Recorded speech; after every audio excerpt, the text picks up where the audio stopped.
You don't, this is a long haul, you can't see the numbers, but I'm telling you, for this one customer who's coming back and telling you that they got a bad service with you, there would have been 24 guys who would not come back to you.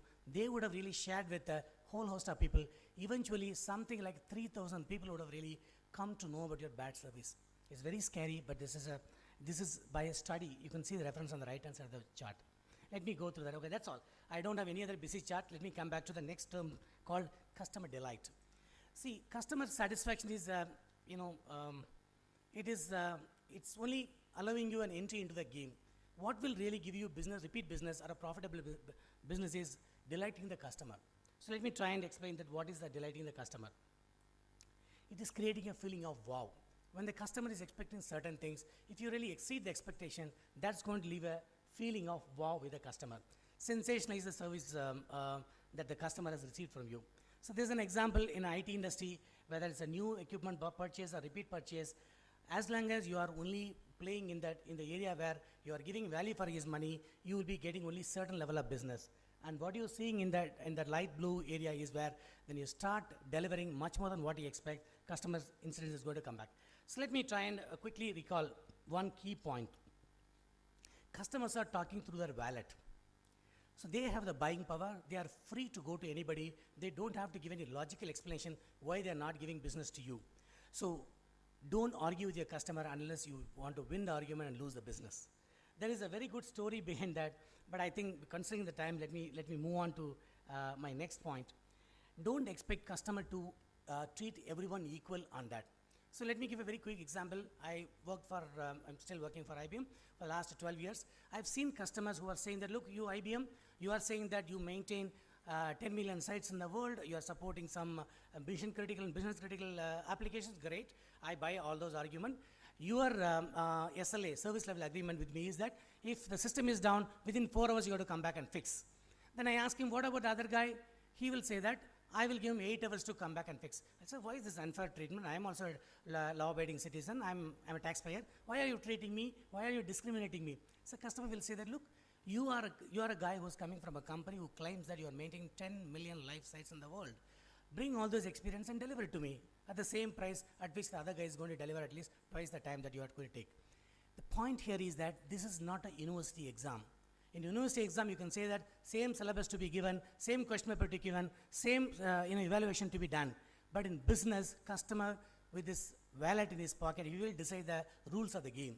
You can't demand that why are you discriminating these terms. You can probably do it with the government, but with the private, the clients, you can never do that.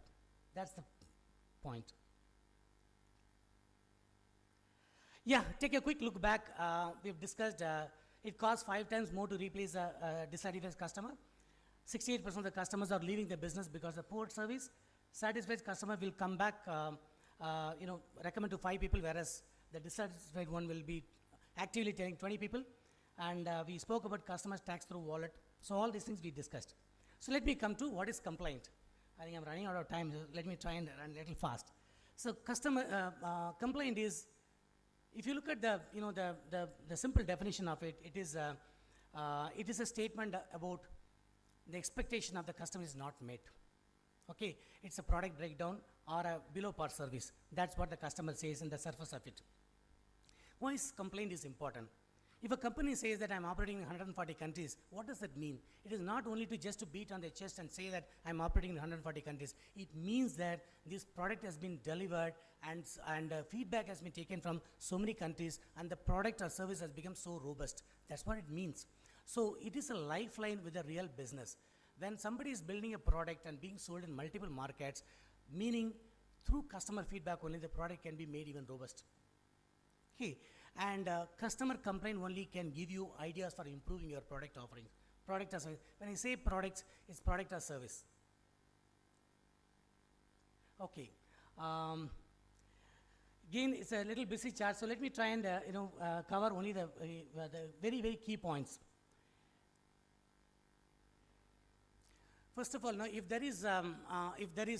you are going to fulfill a customer need, and satisfaction could be, let's say, 70%. Somebody is placing an order, you deliver as per your promise, the satisfaction could be only 70%. But suppose if there's a failure, if you handle it very well, and deliver it, you recover from the situation, the satisfaction could go as high as 96%. It does not mean that every time, first time when there's somebody places order, I'm not saying that you go and spoil it and second time, that's not the meaning. The point here is that if a customer complaint is handled very well, it can lead to dramatic results. That's the point. Okay, so this is my favorite. This is how, now only I've come to my point, this customer complaint is a gift. Why this got to be treated like a gift? If you don't really get a customer complaint, my point is that you will never get to know about the feedback about your product at all. So you have to really, when somebody, you remember the data that out of the 3,000 people, you get to serve only one guy who's choose to come back to you and choose to continue to do business with you.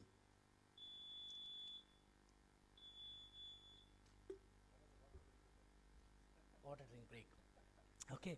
So let me try and wrap this up. Complaint as a gift policy is very easier said than actually done, but it takes a lot of effort. Normally, people don't like complaints because it's not a very positive connotation. So it's very hard to get this practice in your organization. But the point is that each customer, after so much of effort you put in building those customer, if you don't really go through this methodology, you will really all what you are really putting behind that organization will be going down the drain. One key point, whenever I speak about these two, this is a fairly structured session for 45 minutes. I'm really rushing it through in the next the 10, 12 minutes or so. So I could not really cover some of them. But the key point is most of the time I get a feedback. If you're really going to go to the other extreme of customer satisfaction and trying to believe the customer at the face value, customer will they not really out to rip you off. Meaning, when the customer is giving a feedback, there's one airline company has got a policy of when somebody is writing a complaint, immediately you will send a gift voucher to them, discount voucher back to them, without even getting into the merit of the complaint. So I ask the people whether it's a good idea or bad idea. People will say that you'll go bankrupt because most of the guys will start writing complaint and they'll get that discount voucher. See, the point is that if somebody's got a bad experience in an airline, how will he ever service this client once again? Unless he comes back to fly again, you will never get a chance to correct his perception. So that's such a simple idea could be very profound. Now then the thing will come, customer will start exploiting this. Do you know how many people will be really trying to actually exploit if a company has got a very simple return policy? The whole the data shows that time and again, not more than 1 to 1.5% of the customers will be only in the business of only cheating. Okay, that's okay. You have to take it as part of your business. You have to include the cost of cost of doing business. Never draw a business rule to handle only exception. So let me rush through this. I'll straight away go to my last slide. 5 golden rules of solving complaints.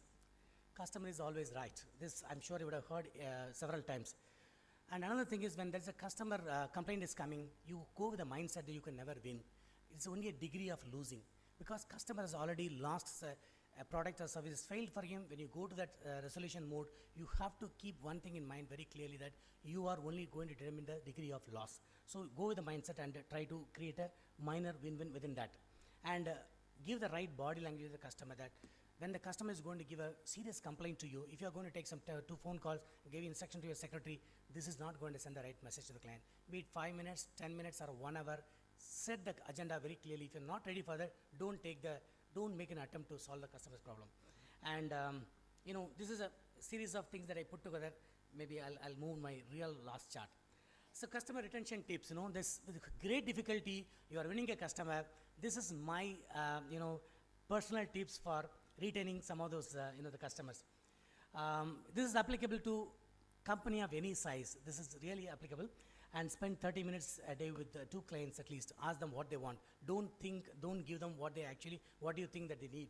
And celebrate your champion clients. It's not very easy to really find a client who comes forward and says that he's a very satisfied client of yours. And whole lot of things that I put together. If none of them works, maybe you can try this. Thank you.